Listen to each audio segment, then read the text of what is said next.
Here's Flo Balogun speaking on the overturning of his World Cup ban, saying, "My initial reaction was I was happy to be back in the team, but when I kind of started to reflect, I knew it was going to cause a lot of controversy, and I could almost see within my teammates a bit of nerves because it's something that is so unique. But the closer we got to the game, it was difficult. A lot of outside noise, and that's hard to avoid. I think it put a lot more pressure on us than we needed." So, Shaka, that's the player himself saying it put more pressure on them than was needed. Jules is back with us.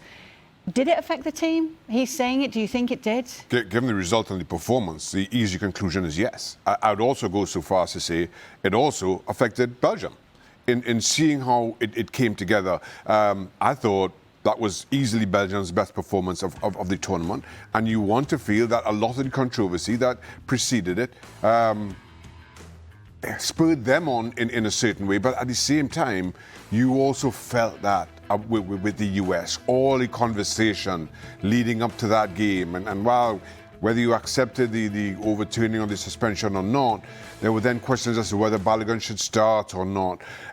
Everything about it just felt really, from a US perspective, felt really negative, really heavy, and as much as you try to separate yourself during the course of a tournament, it had to get to the players. And again, given the performance, given the result, you want to say it worked. Ali? I think leading up to the match against Belgium, ahead of the red card, postponement, suspension, whatever you want to call it, probation for Balogun, this team of the United States had built so much equity in terms of the support and the fan base, and it had built this positive energy and vibes about the United States, and everybody felt really good about the United States and almost supporting this team. Once this whole thing began, all of that turned.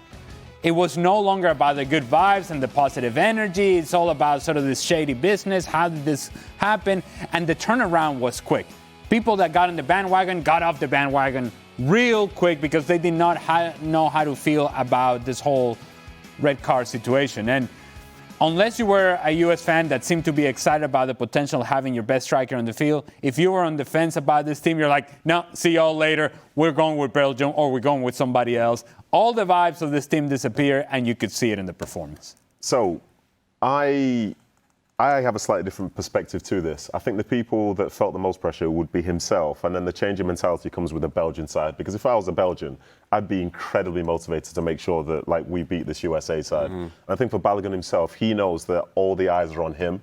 You know, whether he has said something or not, the eyes are on him, and people are going to be watching everything he does in this game. But I think some of the US men's national team players are getting a pass here, just because the eyes weren't on them in the same sort of way. I think they could still approach this game. It was a big occasion for them, obviously. But I think the point you've made, Ali, about the bandwagon type stuff, maybe we're talking about the casuals or people who don't necessarily support USA.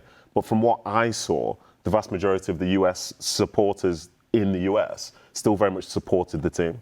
I think we saw. But if you were not a US fan, you were like, see ya. Of course. Goodbye. Au revoir. Ciao. Nos vemos. But you could argue that's the case for, say, for example, England today playing against Argentina, or Argentina. Like, people might support one team or the other, but really detest the other.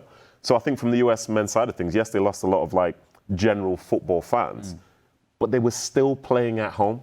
They were not playing that game in Belgium or on foreign territory. They were playing in front of their home fans who were there to support them.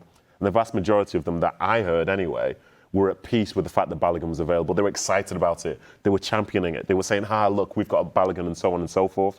So I think for Flo Balogun, he's in a difficult situation. I think the fact that he's one of the first people I've seen related to, say, this US men's national team who's spoken about it in the same way that people from the outside have thought about it. He's one of the few. Even Pochettino himself didn't speak about it in that manner. So I'm glad that he's seen it from that side. And if anything, it makes me like him more. But then some of the others who've spoken the other way, they just don't feel like football people to me. Jules, you get the final say.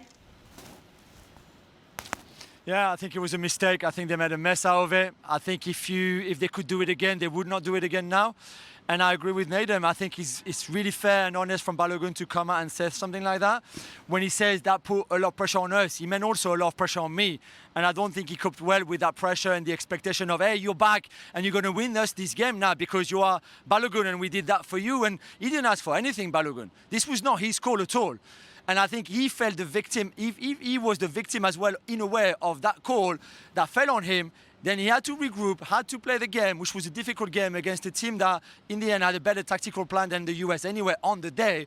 And I think he got criticized for something that he should have never been criticized for.